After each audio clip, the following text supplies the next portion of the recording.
విత్తనం చనిపోతూ పంటను వాగ్దానం చేసింది. విత్తనం చనిపోతూ పంటను వాగ్దానం చేసింది. అమరత్వం రమణీయమైంది, అది కాలాన్ని కౌగలించుకొని తెలంగాణను వాగ్దానం చేసిందని ఓ ప్రజాకవి చెప్పినట్టుగా నా స్వప్నం, నా ధ్యేయం తెలంగాణ రాష్ట్రం అని చెప్పి తన ప్రాణాన్ని సైతం పనంగపెట్టి తెలంగాణ రాష్ట్రాన్ని సాధించి త్యాగాల పునాదుల మీద నవనిర్మాణ తెలంగాణను కావిస్తానని ప్రమాణం చేసినటువంటి ముఖ్యమంత్రి గారికి ఈ సందర్భంగా ధన్యవాదాలు తెలియజేస్తూ, అధ్యక్ష,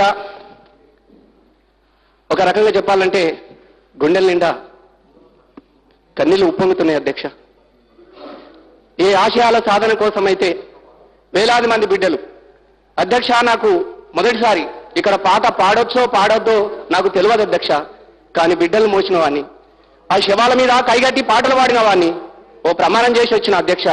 ఎప్పుడైనా మీ అమరత్వం మీద అసెంబ్లీలో పాట పాడతానే నేను ప్రమాణం చేసిన అధ్యక్ష. ఓ చిన్న అవకాశం అధ్యక్ష నాకు.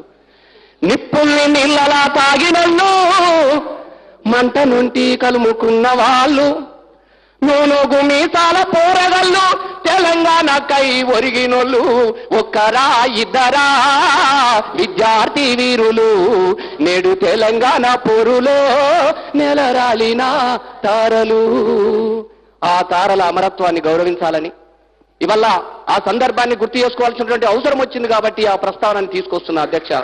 తెలంగాణ ఆవిర్భావం జరిగిన తర్వాత మేము ఇందిరా ప్రియదర్శిని ఆడిటోరియంలో మేము ఒక అమరుల కుటుంబాలను గౌరవించాలన్నటువంటి ఒక సంకల్పంతో ఒక ధూమ్ధాం పెట్టినాం. ఆ రోజు గౌరవనీయులైనటువంటి మంత్రివర్యులు హరీష్ అన్న గారు వచ్చారు.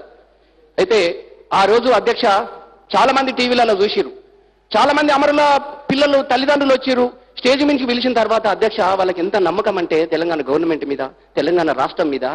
మేము పాటలు పాడుతూ ఉంటే ఎప్పుడు కానీ తలుసుకొని ఏడ్చేవాళ్ళు కిందలు కూర్చొని, ఆ పిల్లలు యాదికొచ్చి. కానీ మొదటిసారిగా ఆ అమరుల తల్లిదండ్రులు నాతోనొచ్చి కోరస్ పాడిరు, పాట పాడుతూ ఉంటే నేను ఒక మాట అన్నా, అమ్మా ఇవాళ తెలంగాణ వచ్చింది, తెలంగాణ అంతా పండుగ జరుగుతుందమ్మా, ఈ పండుగలో చచ్చిపోయిన మీ పిల్లలుంటే ఎంత బాగుంటుందని మీకు అనిపిస్తలేదమ్మా అని ఓ అమరుని తల్లి అని అడిగితే ఆ అమ్మ ఒక మాట అన్నది, బిడ్డ ఇవాళ నా బిడ్డ లేకపోవచ్చు, కానీ వచ్చిన తెలంగాణలో నా బిడ్డలను చూసుకుంటాం బిడ్డ అన్నటువంటి భరోసా ఇచ్చినటువంటి తెలంగాణ రాష్ట్ర ప్రభుత్వ ముఖ్యమంత్రి గారిని యాజేయకుండా మాట మాట్లాడలేకపోతున్నా అధ్యక్ష. నేను ఇవాళ ఒక సందర్భాన్ని వాళ్ళ రాష్ట్ర ప్రభుత్వం ముందు కూడా చెప్తూ ఒక మాటను కూడా వాళ్ళ ముందు పెట్టదలుచుకున్నా నేను.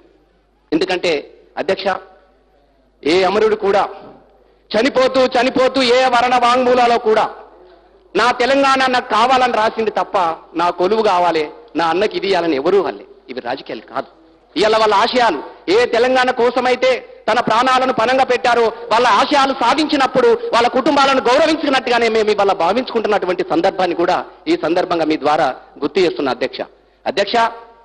ఇవాళ మలివిడత ఉద్యమంలో కొంత అమరులను మనం తలుసుకున్నాం. అట్లాగే తొలి ఉద్యమ పోరాట వీరులను కూడా ఇవాళ ప్రభుత్వము తప్పకుండా ఆదుకోవాల్సినటువంటి బాధ్యత ఉంది. వాళ్ళ ఆలోచన కూడా చేస్తా ఉన్నారు అధ్యక్ష. ఎందుకనంటే ఇలా ఆ రోజు 69లో నీళ్ల వనరులు తరలించి మొట్టమొదటిసారిగా సీమాంధ్ర ప్రభుత్వాల కోసం అనేక మంది తన ప్రాణాలను పనంగా పెట్టినటువంటి సందర్భాన్ని సందర్భంగా మనం గుర్తు చేసుకోవాలి. నీళ్ల వనరు తరలించి నిధులన్నీ మళ్లించి తెలంగాణ బతుకుల్ల తెగమట్టి కొట్టిన ఆంధ్ర సరుకారు పైన సమాన పోరు చేసి ప్రత్యేక రాష్ట్రానికి ప్రాణమిచ్చిన అమరుల వాళ్ళ కుటుంబాలను కూడా ఆదుకోవలసినటువంటి సందర్భం ఉన్నదన్న విషయాన్ని కూడా ఈ సందర్భంగా నేను గుర్తు చేస్తూ అధ్యక్ష, ఒక విషయాన్ని అదే ఇప్పుడు నాకు ఇచ్చినటువంటి క్వశ్చన్లో ఇవన్నీ కూడా అంశాలే అధ్యక్ష. అందుకోసమని ఇంకొక విషయాన్ని మీకు నేను గుర్తు చేస్తున్నా అధ్యక్ష.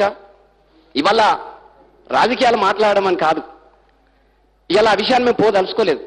మేము ఏ తెలంగాణ రాష్ట్రం అయితే ఎవరి ఆశయాల సాక్ష్యం సాధించుకున్నామో ఆ తెలంగాణను బంగారు తెలంగాణగా కావించుకుందామన్నటువంటి సంకల్పానికి కట్టుబడి ఉన్న వాళ్ళం కాబట్టి మేము రాజకీయాలు మాట్లాడడం. కానీ ఒక్క విషయాన్ని మీ ద్వారా నేను గుర్తు చేస్తున్నా అధ్యక్ష, తప్పకుండా ఇవాళ అనేక మంది అమరుల కుటుంబాలను, బిడ్డలను కోల్పోయినటువంటి తల్లిదండ్రులను గొప్పగా గౌరవించుకోవాల్సినటువంటి సందర్భం ముఖ్యంగా. ఎందుకంటే తెలంగాణ రాష్ట్ర ప్రభుత్వమే వాళ్ళ త్యాగాల కట్టుబడి ఉంది, వాళ్ళ త్యాగాలను ప్రపంచానికి చాటి చెప్తూనే ఉన్నది. ఎందుకంటే ఇక్కడ ఉన్నటువంటి హరీష్ రావు గురించి నేను పొగుడతలేను అధ్యక్ష, వారికి తెలుసు. ఎందుకంటే ఢిల్లీ ఆంధ్ర భవన్లో యాదిరెడ్డి శవాన్ని బంధించినప్పుడు తలుపులను బద్దలు కొట్టి విక్రమార్కులాగా భుజాల మీద శవాన్ని మోసుకొని వచ్చిన వాళ్ళం అధ్యక్ష. మేము మాకు ఇంకొక గురించి వాళ్ళ కుటుంబాలను ఆదుకోవాల్సిన చెప్పాల్సిన అవసరం కూడా మాకు అవసరం లేదు అధ్యక్ష. వాళ్ళు మా కుటుంబంలో భాగం. కాబట్టి తప్పకుండా నాకు ఒక గొప్ప అవకాశంగా నేను భావించుకుంటున్నా.